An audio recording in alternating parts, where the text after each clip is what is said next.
Hello everyone. দিনটা ছিল রবিবার, আর রবিবার আমার একটা এক্সট্রা কাজ বেড়েছে, যেটা আগে করতে হতো না। ড্রয়িং স্কুলে আমাকেই দিতে যেতে হয়। আগে হাজব্যান্ড দিয়ে আসতো, এখন ওর সানডে তো অফিস, তাই জন্য আমাকেই যেতে হয়, আর প্রচণ্ড সময় নষ্ট হয়, আমার কান্না এসে যায়। যাই হোক, যেতে হবে, রেডি হয়ে নিলাম। তো একটা গল্প বলি। আমার বড় ছেলেকে আমি অনেক ছোটোবেলা থেকেই ড্রয়িং স্কুলে দিয়েছি। আমি জানি ও ড্রয়িং ভালো পারে না, ওর কনসেন্ট্রেশনও নেই। তো যেখানেই দিয়েছি তারাই মানে টিচাররাই বলেছে যে ও না বৌদি, ওর ইন্টারেস্ট নেই, সুতরাং যেটাতে ইন্টারেস্ট নেই সেটা না করানোই ভালো। তো এরম করে করে 4 জায়গায় আমি ছাড়িয়েছি নিজে থেকেই। ওরা নিজে থেকেই বলেছে ওর ইন্টারেস্ট নেই। যাই হোক, লাস্ট যেখানে আর কি সুপার মার্কেটের ওইদিকে রংতুলি বলে ড্রয়িং স্কুলটা, তো ওখানে আমি দিয়েছিলাম যাতে ওরা একটু বাইরের পরিবেশের সঙ্গে মেশে। আমার আঁকা শেখাটা বেশি ইম্পর্ট্যান্ট ছিল না। আমি চেয়েছিলাম যে ওরা বাড়ির পরিবেশ থেকে একটু অন্য পরিবেশে 5টা বাচ্চার সঙ্গে মিশে নানান রকম জিনিস শিখুক। সেখানে সব রকম ভালো জিনিসও শিখবে, খারাপ জিনিসও শিখবে, কিন্তু শিখলেই তো বাস্তবের সঙ্গে ওরা চলতে পারবে, তাই না? তো ওরম দিয়েছি। এবার এইখানে প্রায় 1 বছরের বেশি হয়ে গেল। আমার বড় ছেলে যাও টুকটাক ড্রয়িং করে, হালকা বিস্তর। তো ছোট ছেলে একদমই করে না, শুধু ওখানে গিয়ে সবাইকে ডিস্টার্ব করে। স্যারকে হ্যালো স্যার বলে ডাকে, আর স্যারকে ডিস্টার্ব করে সেই মোটর পাম্প, তার, কারেন্টের তার, এইসব জিনিসই চায় ওখানে গিয়ে।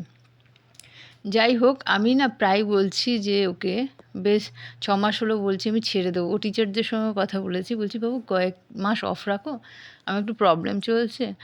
তো যখনই বলি যে এইবার এই মাস থেকে স্টপ হোক, বলবে না আমার ওখানে যেতে ভালো লাগে। ছোটো ছেলেও বলবে আমার ওখানে যেতে ভালো লাগে। মানে আমি যখনই বলি এই মাস ক্লোজ করে দিই, ওরা কিন্তু আঁকতে ভালোবাসে না, জানি না কেন যেতে চায় ভীষণ। তার মানে বোঝা যায় যে ওখানে টিচাররা ওদের খুব আন্তরিকভাবেই ট্রিট করে, যেটা জন্য ওরা যেতে চায়। মানে বাচ্চারা কিন্তু আন্তরিকতা খোঁজে, বাচ্চারা ঠিক বোঝে যে কে রিয়েল ভালোবাসে আর কে রিয়েল। তোমার উপর দিয়ে দেখানো ভালোবাসা আর মন থেকে ভালোবাসা ওরা রিয়েলাইজ করতে পারে কিন্তু। তো আমি তখন বুঝি কোথাও একটা ওরা ভালোবাসা পায়, যার জন্য যায় আর মজা পায় জায়গাটায়। আর ওখানে আরেকটা গুণ হচ্ছে, ওরা শুধু ড্রয়িং করায় না, ওরা মাসে 1টা 2টো আর্ট অ্যান্ড ক্রাফটও রাখে। একটা তো থাকেই, তো সেটা আরও বেশি মজা পায় যে ওগুলো করতে। ভীষণ অ্যাক্টিভিটি করতে তো সব বাচ্চাই ভালোবাসে। পড়া আর ধারাবাহিক জিনিসের থেকে, গতানুগতিক জিনিস থেকে ওরা একটু বাইরে যেতেই চায়। সেজন্য ওরা আরও বেশি পছন্দ করে। এখানে অনেক বাচ্চারা শেখে, আমার নিজেরও ভালো লাগে ওদের বিহেভিয়ার, ভীষণই ভালো লাগে। এই যে আমার গুণধর ছেলে বানিয়েছে, এটা মনে হয় ওর ফ্রেন্ড বানিয়েছে, আর এটা ছোটো ছেলে, এটা বড় ছেলে বানিয়েছে, পুরো ইয়েলোটা। তো আমার আমি খুব খুশি যে ওরা ওখানে গিয়ে হ্যাপি।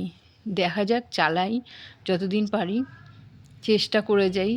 যেখানে বাচ্চারা খুশি হবে সেখানে প্যারেন্টসরাও ভীষণ খুশি হয় যে আমার বাচ্চাটা একটা সেফ জোনে আছে। ন্যাচারাল বিউটি আমাকে কত প্রশংসা করছে কাজে। ভীষণ ভালো মানুষ, ভীষণ ভালো মনের মানুষ, আর সবথেকে ভালো লাগে গীতিকাটির কাজ। আস্তে আস্তে কি সুন্দর করে মাইন্ড ফ্রেশ করে কাজ করে দেয়। সবসময় প্রশংসা করে, ওর মন ভালো তো, তাই ও প্রশংসাও ভালো সবাই করে। চলে আসে এখানে। টাটা। টাটা। দারুণ সময় এসেছিস আজকে, পুচকেগুলো নেই এই টাইমে, বেশ মন খুলে কাজ করা যায়। দেখেছো আমার কাস্টমারগুলো কি লক্ষ্মী। আমি না কখনোই না ওদের মানে যখন কাজ করছি সেই ভিডিও আমার তোলাটা খুব চিপ মেন্টালিটি মনে হয়। এমনি যাই হোক, রিভিউ দিচ্ছে, রিভিউ দিক মুখে, কিন্তু ওই প্যাক মাখা, তারপরে টাওয়াল পরা, ওই জানি না ওইগুলো কারা দিতে ইন্টারেস্টেড হয় বা কি কেন দেয় আমি জানি না। আমার কাস্টমারগুলোও রাজি হয় না, আর আমিও রাজি হই না, আমার ভালো লাগে না।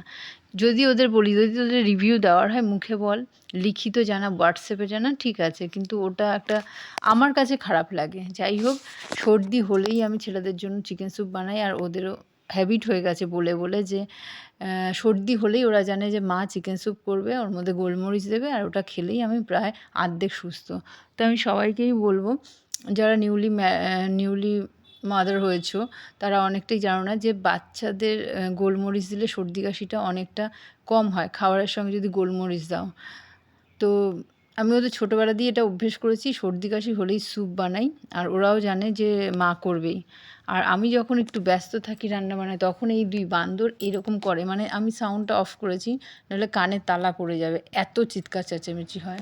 মনে হবে মানে আমি জাস্ট এখান থেকে বেরিয়ে যাই, এরম মনে হবে আমি একটা ফাঁকা নিরিবিলি জায়গা চলে যাই এদের ছেড়ে ছুড়ে।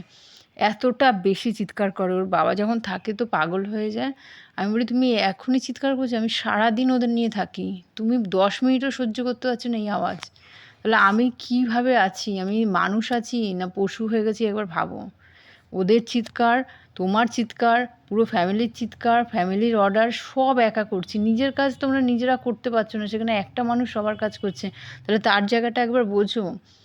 এগুলো না আপনারা বুঝবেন যে আজকালকার দিনে নিজের কাজই নিজের করতে ইচ্ছে করে না। সেখানে অন্য লোককে দিয়ে যখন অর্ডার করি তাহলে তার কতটা বিরক্তি লাগে একবার আমাদের ভাবা উচিত। আমি তো